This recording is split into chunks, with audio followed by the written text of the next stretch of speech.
welcome back to another video. As you can see, I have brought another special guest for all of us here today. We have Gregory. So, before we get any further, Gregory, would you like to introduce yourself to the camera? Fun facts about yourself, anything you like. Well, I guess the main important thing is that you get to ask me anything you want within reason, correct? Yes. So I think I'm not going to say much about myself. I would rather your questions try to reveal the things that your listeners or whoever want to listen to your podcast, what they can figure out about it. All right, you like to be this mysterious type of guy. In a way, yes.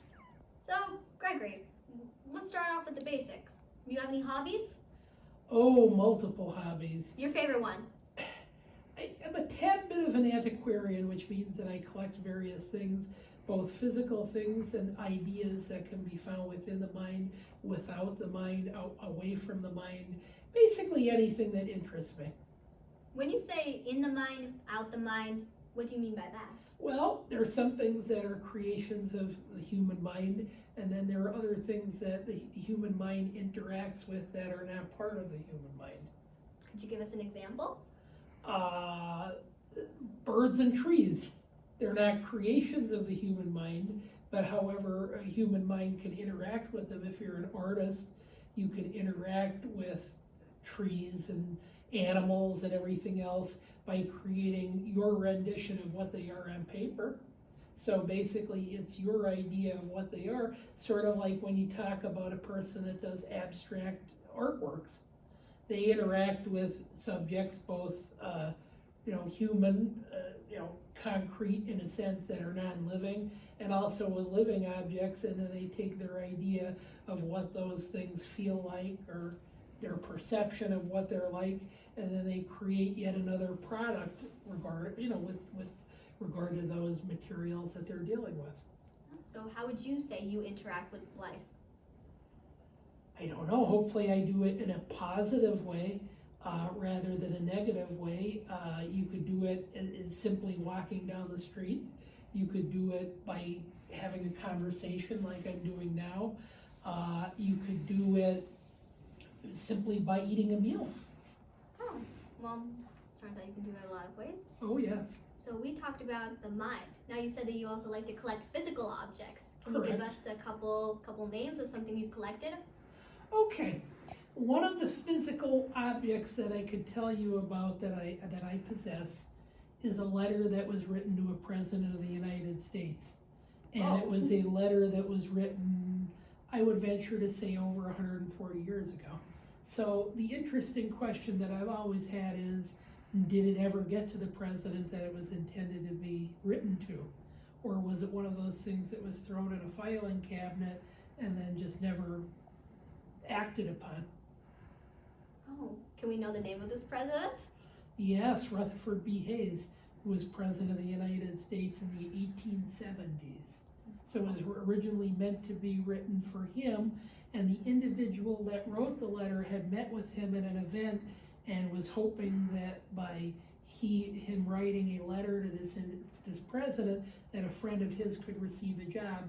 But unfortunately, based upon my research, the friend never received a job and unfortunately died an untimely death at a very relatively young age.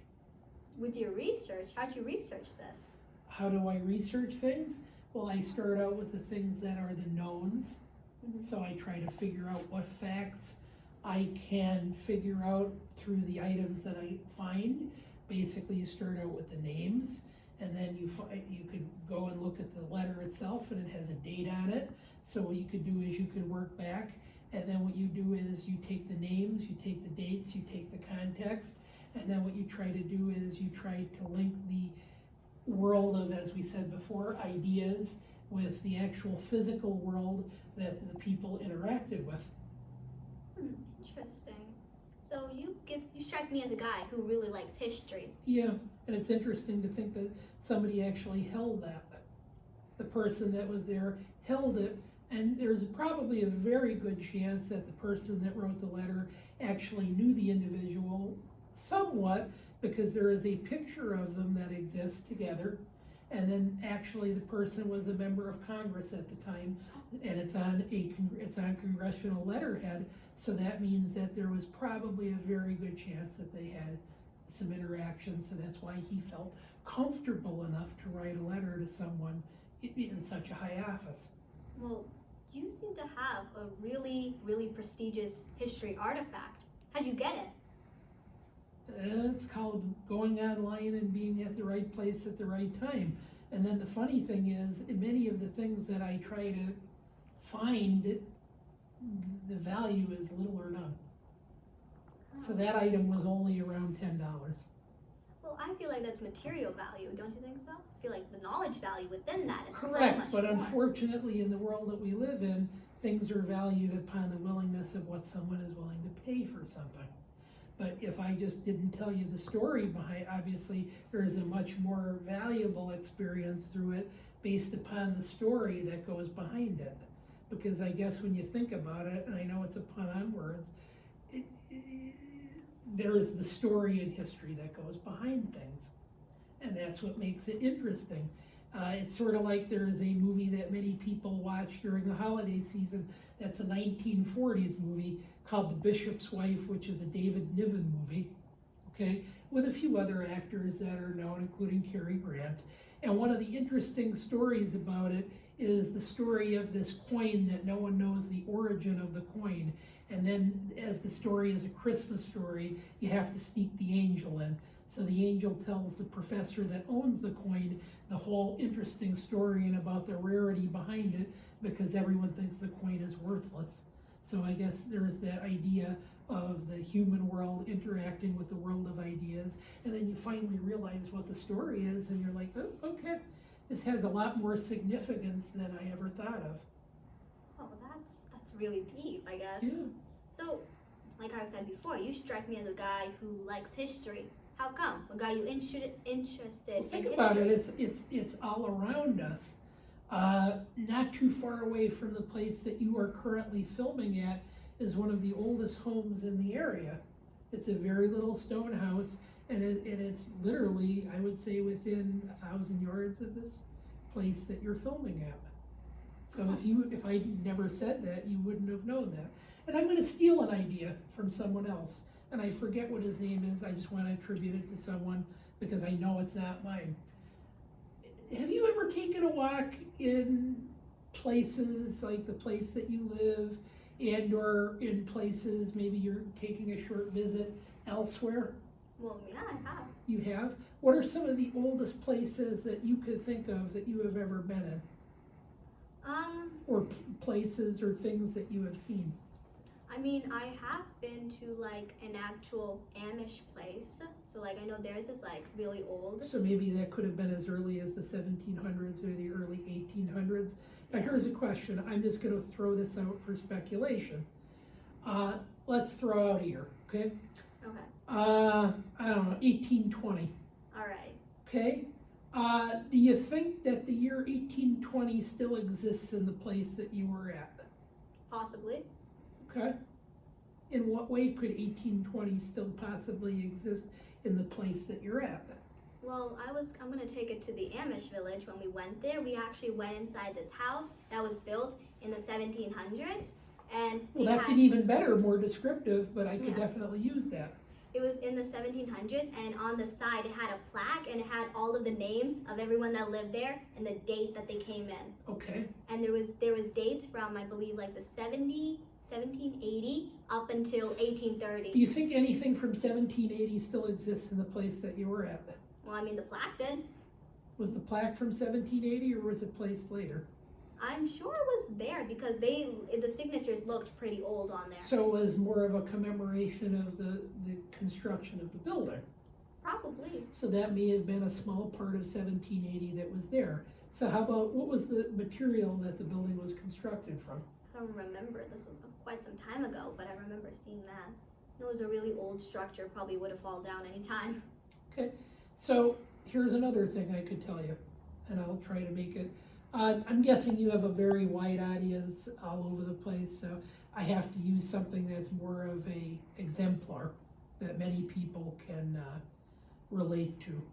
Okay, the White House in Washington DC. All right, That could taking a be, trip there. that's a good exemplar that I think many people could look up, or if they're not familiar with it, find some information quite readily available.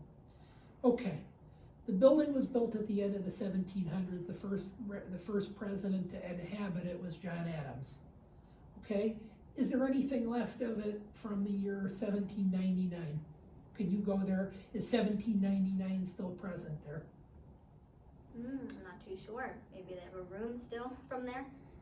The sandstone walls would be still there because the building was burned down in 1814 and then rebuilt.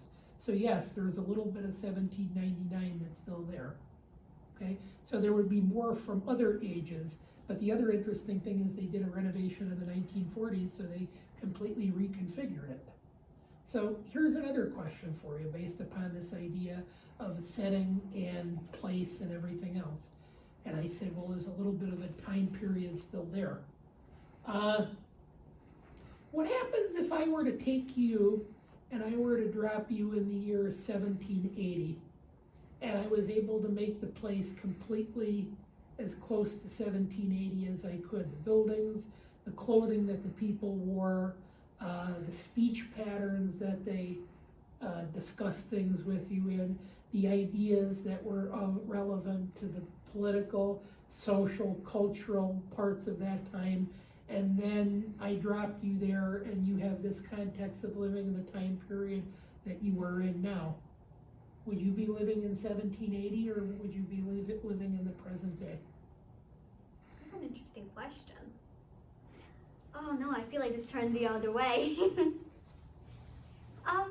If I was back there, I feel like my body would be in the 1700s, but my mind would be right now. You get what I mean? Like I'm living the way that they're doing. I'm dressing the way that I'm eating that way, but I'm not thinking. Or is it almost a trick where there are certain things that are eternal, and that when we have things that are points of reference, that we sort of just like, how do I put it? We know we're in a certain time period just because the things around us remind us that we are there. Because obviously outside of this room, there is a traffic light outside. Okay, there were traffic lights 50 years ago, 60 years ago. Fine, I get it, okay? So the question that I have for you is, what is it that links us all to these things? I mean, I'm not too sure. Do you I have guess an answer that's to that? what's important. I don't know. But I guess that's what links us back to this question of why is this all important? Why are we here? But, you know, I guess that's for people to think about in their own way. Agreed. But I guess that's what makes history interesting, isn't it? Because we have interactions between, as I said before, we'll go back to my theme in the beginning, interactions between our minds and the physical world, and then sometimes we have interactions where we take things that are from the physical world and we abstract them into the mind, and we even create more products that go in and out of the mind and enter the physical world and go back into the world of the mind, and vice versa, over and over again. Probably a possibility to do that ad infinitum, which means forever and ever and ever. Oh, so, Gregory, you clearly know a lot more than I do when it comes to history and when it comes to all of this, learning about history, understanding history. Are you sure about that, or is it just that you've never thought about it that way? And then if you took your time to think about it, perhaps you know more than you think. Maybe, but I'm not a really interested person in too much that deep of history. I'll go into the 1800s, but I won't step out of there.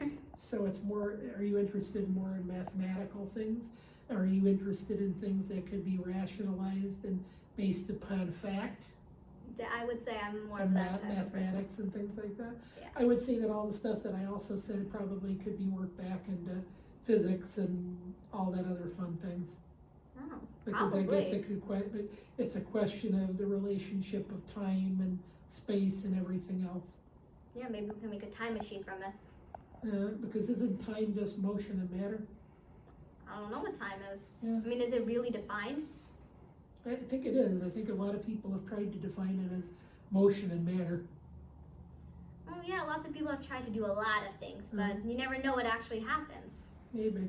Anyway, maybe that's not for us to decide tonight then. Probably not. Anyway, moving on.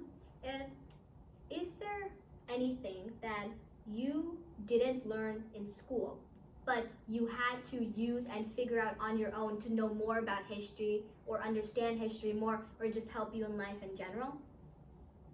Yeah, I'm gonna rob another person's line, and I forget who it was, but you should try to be aware of the person that tries to say that there's one and only one book that explains everything, because you can be surprised greatly to realize that there were other events and other things that if you take the different sources and things and you bring them together and synthesize them, you end up having a richer experience and possibly even challenge things that were considered unchallengeable in previous times. So basically get the other puzzle pieces. Yeah, sometimes there are other puzzle pieces and other points of view. And then put them together to see the whole picture? Perhaps, but perhaps that might not be the true picture based upon individual bias point of the matter is there are a lot of different puzzle pieces that fit together, and you have to try to figure out things as you can, because remember, if we were to try to synthesize history and make it perfect, you would have to go nanosecond by nanosecond, second for second, minute by minute, hour by hour with the actual event that occurred, day by day, year by year. Yeah, that takes decade forever. by decade, century by century, etc., millennia by millennia. You get what I mean. Yeah. Okay. Well, thank you so much, Gregory, for joining us here today. I had a really enriching experience. You made me think in ways I probably wouldn't have thought about before. And I'm sure all our viewers had a great time as well. Well, I was happy to take a little time to visit them today and see what they think, and hopefully see what you think. Yeah, definitely. But before we end off, if there was one piece of advice that you were to give kids my age, kids younger than me, kids older than me, whoever's watching this, what advice would you give them? Take your time and think about things instead of just thinking that there's just one answer to it. Figure out what interests you, and then just never stop asking questions and trying to find answers to your questions. All right, well, there you have it, everyone. Hopefully you had a great time just like I did. And once again, thank you so much, Gregory, for joining us here today. It was a pleasure having you on. Thank you very much. It was very nice meeting you and also meeting everyone at home. Have a wonderful night, everyone. All right, anyway, thank you all so much for watching, and I will see you all next time. Bye!